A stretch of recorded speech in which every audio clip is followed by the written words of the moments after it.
আসসালামু আলাইকুম, সবাই কেমন আছেন? আলহামদুলিল্লাহ আমি ভালো আছি। আজ দ্বিতীয় রোজা। তো আজকে আসলাম আমাদের বিলে, সেই আমাদের চাচাতো ভাই বড় ভাই ঘেরে আসলাম ঘুরতে।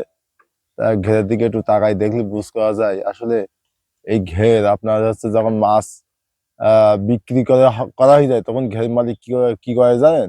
দ্রুত এই মাছের ঘেরের পানি কিন্তু আসলে এই মেশিন লাগাই সেচি ফেল যায়। না হলেও 20,000 টাকা খরচ হয় একটা ঘেরের পানি সেচতে। তো কেন 20,000 টাকা খরচ করে এই ঘেরে পানি ছাড়ে? এই বিষয়টা আজকে আমাদের সবাই জানার দরকার। আমার ক্যামেরাম্যান কিন্তু এই বিষয়টা জানে না। বলছে ঘেরে পানি কি জানি এই টাকা খরচ করি ঘেরে পানি কি জানি ছাড়ছে।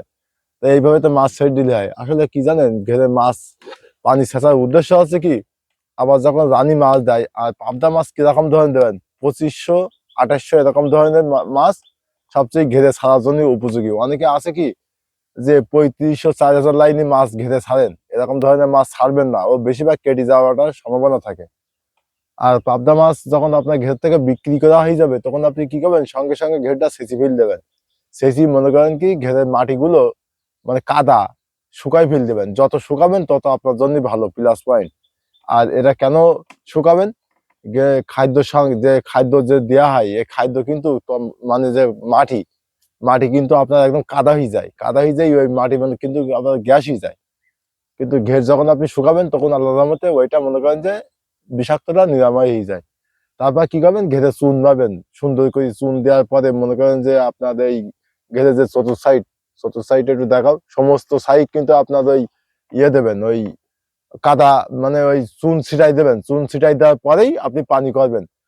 পানি করার পরে আপনার আর একটা কাজ আছে, কাজটা হচ্ছে এরকম ধরনের যে আপনি খৈল আর সার একসঙ্গে মিক্স করে মনে করেন যে আপনি একসঙ্গে ঘেরে ছড়াই দেবেন। কারণ আপনি যেহেতু 2500 3000 আর 2500 2800 এরই মধ্যে কেজিতে আপনি মাছ দেবেন ঘেরে, পাবদা মাছ।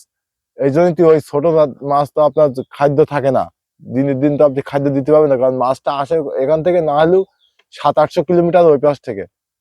তা আপনি আগের থেকে ওই সার আর খৈল আপনি পানিতে মিক্স করে দিয়ে দেবেন। দেওয়ার কিছুদিন পর যে যখন খাদ্য পানির সঙ্গে যখন খাদ্য মিক্স হয়ে যাবে, তখন আপনি ওই পাবদা মাছ এনে দেবেন। তো পাবদা মাছ 2500 থেকে 2800 লাইনে মাছ ঘেরে ছাড়ার জন্য উপযোগী। তা এইভাবে যদি পাবদা মাছ চাষ করা হয়, তা খুব ভালো হবে। তো আমি সুমন ফিশ ব্লগ সাথে আছি। তা নতুন ভিডিও নিয়ে আবার আপনাদের সামনে হাজির হব। ততদিন ভালো থাকেন, সুস্থ থাকেন। আজকে এই পর্যন্তই।